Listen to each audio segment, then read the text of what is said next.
वक्फ के अंदर जो अमेंडमेंट हो रहा है, कल कैबिनेट की बैठक हुई है और अब कल संसद में इस पर प्रस्ताव आना है।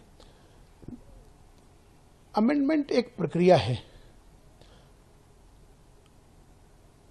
जो समय समय पर होती रहती है। हर एक्ट में संशोधन हुआ है। ये कोई नई बात नहीं है कि वक्फ एक्ट में ही संशोधन हो रहा है। वक्फ एक्ट में भी बार बार संशोधन हुए हैं और ये एक प्रक्रिया है, समय के साथ, समय के अनुसार वो की जाती है। हाँ, इतना जरूर है कि वक्फ की जो मर्यादा है, जो लोग वक्फ करते हैं, दान करते हैं, चूंकि वक्फ माने जो दान किया हुआ है ईश्वर के नाम, जिसने जिस भाव से उसको दान किया है, उस जमीन को या किसी भी चीज को जो वक्फ हो जाती है, उसका भी ख्याल हमें रखना चाहिए कि उसकी वक्फ की जो मर्यादा है उसमें किसी तरह से भी उसको कोई नुकसान न पहुंचे, इसका भी ख्याल रखना जरूरी है। ठीक है, आपने देखिए, कोई क्या कहता है, नहीं कहता है, ये अलग विषय है, लेकिन सरकार के सामने समय अनुसार अगर अमेंडमेंट किया जाता है, संशोधन किया जाता है, तो मुझे लगता है कि समय की जरूरत होती है। तो उस पर किसी तरह का विरोध करना या उस पर राजनीति करना, मुझे लगता है कि ये अच्छी बात नहीं है। बैठकर बातचीत होनी चाहिए। कल प्रस्ताव आएगा, उस पर चर्चा होनी चाहिए, न कि राजनीति।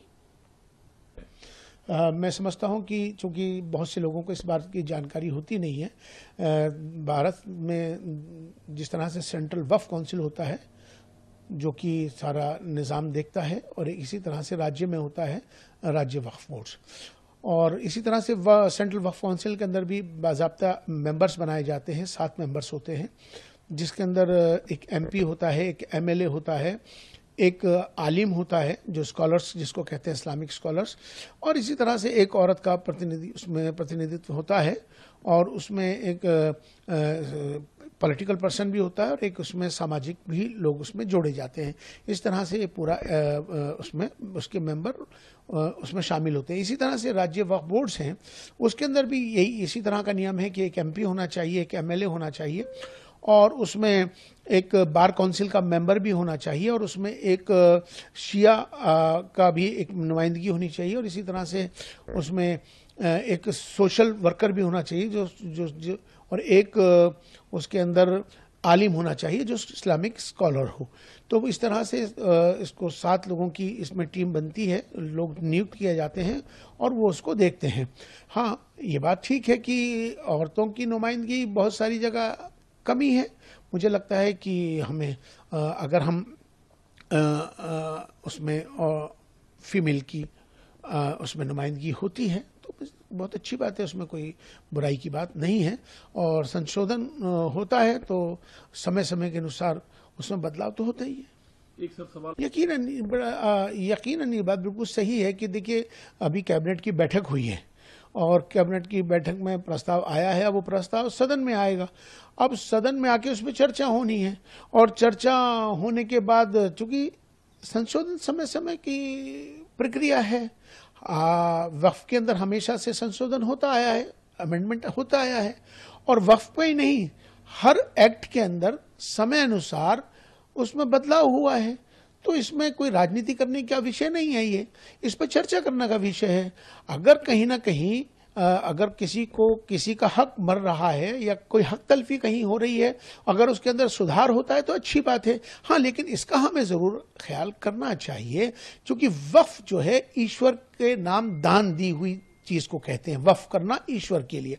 तो उसकी जो मर्यादा है या उसका जो मकसद है, जिसने वक्फ किया है, ईश्वर के नाम दान किया है, उसमें भी कोई छेड़छाड़ ना हो, या उसकी मर्यादा में किसी तरह या उसमें कोई नुकसान ना हो, इसका भी ख्याल सरकार को करना चाहिए। लेकिन इस पर राजनीति, अभी प्रस्ताव आया नहीं है, राजनीति पहले हो जाती है, तो पहले राजनीति की बजाय चर्चा होनी चाहिए।